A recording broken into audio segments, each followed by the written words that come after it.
Assalamualaikum warahmatullahi wabarakatuh. Alhamdulillahirabbil alamin wa bihi nasta'in wa ala umuri dunya waddin wa ala alihi washabihi ajmain. Yang terhormat Ibu Umi Mardia, Sarjana Pendidikan Islam Magister Pendidikan selaku dosen pengampu mata kuliah pembelajaran fikih serta rekan-rekan mahasiswa sekalian yang saya cintai. Puji syukur kehadirat Allah Subhanahu wa taala atas segala nikmat yang diberikan, terutama nikmat sehat. Yang mudah-mudahan kita semua selalu diberikan kesehatan, terhindar dari virus yang menyerang umat manusia di masa pandemi ini. Selawat serta salam semoga tetap terlimpah curah kepada junjungan Nabi Agung Muhammad SAW beserta keluarga, para sahabat, serta para penerus risalahnya hingga yaumil akhir. Perkenalkan, nama saya Destina Amelia Dewi, mahasiswi semester 5 kelas G PAI dari kampus IAINU Kebumen kampus 2 di Wajir Pandan. Di sini saya akan mempresentasikan tugas pembelajaran fikih, yaitu bagaimana cara, metode atau strategi untuk melaksanakan pembelajaran mata pelajaran fikih. Judul yang saya ambil yaitu puasa Ramadan. Langsung saja kita ke materinya. Puasa. Puasa? Hah? Oh, boleh. Puasa menurut bahasa adalah menahan atau mencegah. Sedangkan menurut istilah, puasa adalah menahan diri dari sesuatu yang membatalkan puasa sejak terbit fajar hingga terbenamnya matahari, disertai niat dan ketentuan tertentu. Ada beberapa macam puasa. Yang pertama ada puasa wajib. Puasa wajib yaitu puasa yang wajib atau harus diikuti oleh umat muslim. Contohnya yaitu puasa Ramadan atau ada juga puasa nazar. Yang kedua ada puasa sunnah. Puasa sunnah adalah puasa yang bila dilakukan mendapat pahala dan bila tidak dilakukan tidak apa-apa. Contoh puasa sunnah adalah puasa Senin Kamis, atau ada juga puasa Daud dan lain sebagainya. Yang ketiga ada puasa haram, yaitu puasa yang tidak boleh atau haram hukumnya dilaksanakan. Contohnya di sini adalah puasa pada hari raya Idul Fitri, puasa pada hari raya Idul Adha, dan lain sebagainya. Puasa Ramadan adalah puasa yang wajib dilaksanakan pada bulan Ramadan. Bulan Ramadan adalah bulan yang penuh rahmat. Selain itu, bulan Ramadan juga bulan penuh ampunan. Pada bulan Ramadan, Allah melimpahkan rahmat-Nya berupa pahala yang berlipat-lipat serta ampunan. Puasa termasuk ke dalam rukun Islam yang ketiga. Dan hukum puasa Ramadan adalah wajib seperti yang disebutkan tadi sebelumnya, bahwa puasa Ramadan termasuk ke dalam puasa wajib. Sebagaimana firman Allah, Ya ayyuhalladzina amanu kutiba alaikumus syiyam kama kutiba alal ladzina min qablikum la'allakum tattaqun. Ya, artinya, hai orang-orang yang beriman, diwajibkan atas kamu berpuasa sebagaimana diwajibkan atas orang-orang sebelum kamu agar kamu bertakwa. Quran Surat Al-Baqarah ayat 183. Bagaimana penentuan awal bulan Ramadan? Ada 3 cara penentuan awal bulan Ramadan. Ada 3 metode yang digunakan untuk menentukan awal bulan Ramadan. Yang pertama ada metode ruqyah, yaitu metode yang dilakukan dengan cara melihat bulan pada awal bulan Ramadan, baik secara langsung maupun menggunakan alat bantu. Lalu yang kedua ada metode hisab, yaitu metode yang dilakukan melalui ilmu hitung yang dilakukan oleh para ahli astronom. Yang ketiga, dengan metode menyempurnakan bulan Sya'ban 30 hari. Metode ini dilakukan apabila cuaca buruk, misalnya mendung, jadi kita tidak bisa melihat bulan. Ada beberapa ketentuan puasa Ramadan. Ketentuan pertama yaitu syarat wajib puasa. Syarat wajib puasa terbagi menjadi 4. Yang pertama, beragama Islam. Ini sudah pasti karena puasa Ramadan diwajibkan bagi seluruh umat muslim atau umat Islam. Yang kedua, berakal. Artinya orang itu masih waras, tidak gila. Yang ketiga, balik. Puasa Ramadan diwajibkan bagi orang-orang yang sudah balik. Anak-anak yang belum balik itu tidak wajib puasa. Namun, anak-anak perlu dilatih untuk mengikuti puasa. Tapi apa, kita kan kecil lagi. Yalah, kecil-kecil lah kena belajar puasa. Betul. Lalu yang keempat yaitu mampu mengerjakan puasa, mampu menjalankan ibadah puasa. Orang yang tidak kuat untuk berpuasa tidak wajib untuk menjalankan puasa. Orang tersebut tidak perlu memaksakan diri untuk ikut berpuasa. Lalu ada syarat sah puasa. Syarat sah puasa di sini ada 5. Yang pertama, Islam. Yang kedua, mumayyiz, yaitu orang yang dapat membedakan mana yang benar dan mana yang salah. Yang ketiga, suci dari haid dan nifas. Orang yang sedang haid atau sedang nifas tidak boleh menjalankan ibadah puasa.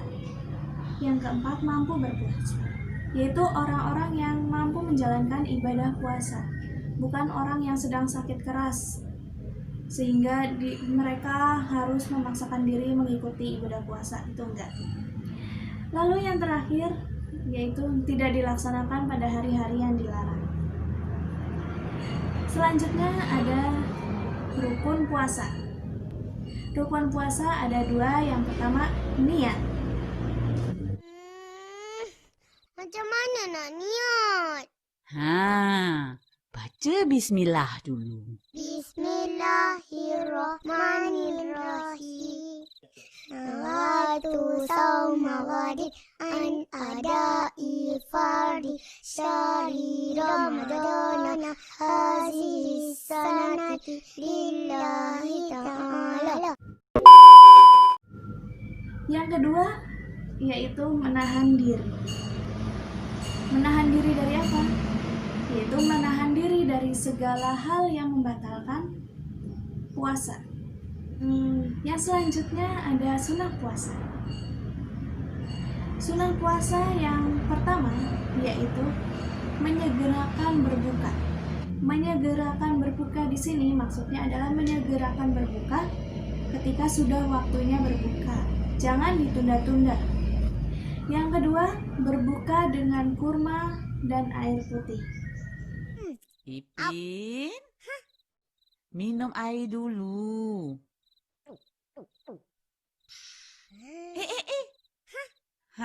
Makan kurma ni.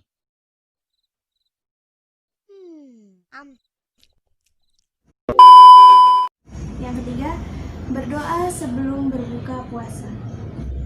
Baca doa dulu. Bismillahirrahmanirrahim. Amin. Pendeknya. Ini doa orang lapar. Baca betul-betul. Bismillahirrahmanirrahim. Allahumma laka sumtu wa bika amantu wa ala rizkika aftartu birahmatika ya arhamar rahimin. Amin.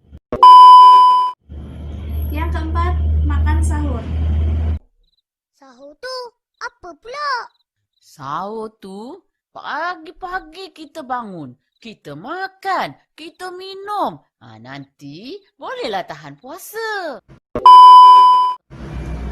Dan yang kelima, mengakhiri sahur. Seperti pengertian puasa Ramadan di awal tadi, yaitu puasa yaitu menahan diri dari segala sesuatu yang membatalkan puasa dari terbit fajar hingga terbenamnya matahari. Lalu apa saja hal yang membatalkan puasa? Yaitu yang pertama, pastinya makan dan minum dengan sengaja. Makan dan minum dengan sengaja itu tidak boleh, karena hal tersebut membatalkan puasa. Namun bagaimana kalau tidak sengaja? Maka tidak apa-apa, karena mungkin lupa.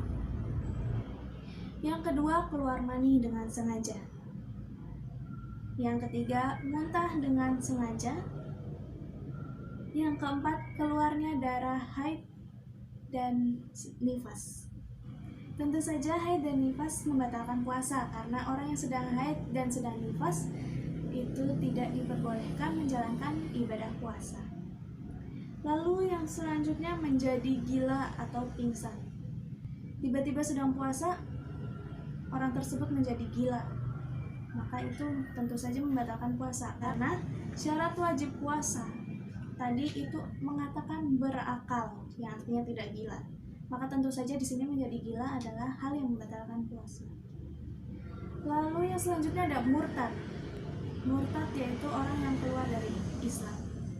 Tentu saja hal tersebut membatalkan puasa, karena syarat wajib puasa, syarat sah dan syarat wajib puasa itu mengatakan bahwa puasa Ramadan dijalankan oleh orang Islam. Selanjutnya, memiliki niat untuk berbuka. Maksudnya di sini bukan doa buka puasa, bukan, namun dalam hatinya dia ingin berbuka puasa. Maka dari itu jangan berpikiran untuk berbuka bila belum waktunya. Lalu yang terakhir ada merokok. Pada syarat sah puasa dan syarat wajib puasa disebutkan bahwa orang yang mengikuti puasa Ramadan adalah orang-orang yang mampu mengerjakan puasa Ramadan. Itu artinya berarti orang-orang yang tidak mampu menjalankan puasa tidak diperbolehkan ikut berpuasa. Siapa saja orang-orang yang diperbolehkan untuk tidak berpuasa? Yang pertama adalah orang yang sedang sakit. Sakit di sini yaitu sakit keras, yang misalkan kalau orang itu berpuasa bisa membahayakan dirinya. Nah, itu tidak diperbolehkan puasa. Namun orang tersebut harus mengganti puasa sejumlah hari yang ditinggalkan jika orang tersebut sudah sembuh. Lalu yang kedua adalah musafir, yaitu orang yang melakukan perjalanan jauh. Orang tersebut boleh tidak berpuasa apabila bepergian dengan jarak 80 km atau lebih. Namun, orang tersebut harus mengganti puasanya sejumlah hari yang ditinggalkan. Yang ketiga adalah orang yang sudah tua renta. Orang yang sudah tua renta diperbolehkan tidak berpuasa, namun mereka wajib membayar fidyah kepada satu orang miskin untuk setiap hari yang ditinggalkannya, karena orang yang sudah tua pastinya tidak bisa membayar atau mengganti puasanya sejumlah hari yang ditinggalkan. Maka dari itu, maka orang tua tersebut yang sudah tua renta itu wajib membayar fidyah kepada orang miskin. Lalu yang keempat, wanita hamil dan menyusui. Wanita yang hamil dan menyusui boleh tidak melaksanakan ibadah puasa, namun wajib mengganti puasa sejumlah hari yang ditinggalkan. Yang terakhir yaitu orang yang memiliki sebab-sebab tertentu yang boleh tidak mengerjakan puasa. Sebab-sebab tertentu ini adalah orang-orang yang memiliki pekerjaan berat, misalnya kuli bangunan, orang yang sangat kelaparan, atau mungkin orang yang dipaksa untuk berbuka, untuk makan, atau mungkin orang-orang yang sedang berperang di medan perang. Mereka semua boleh tidak berpuasa, namun harus mengganti di hari lain sejumlah hari yang ditinggalkan.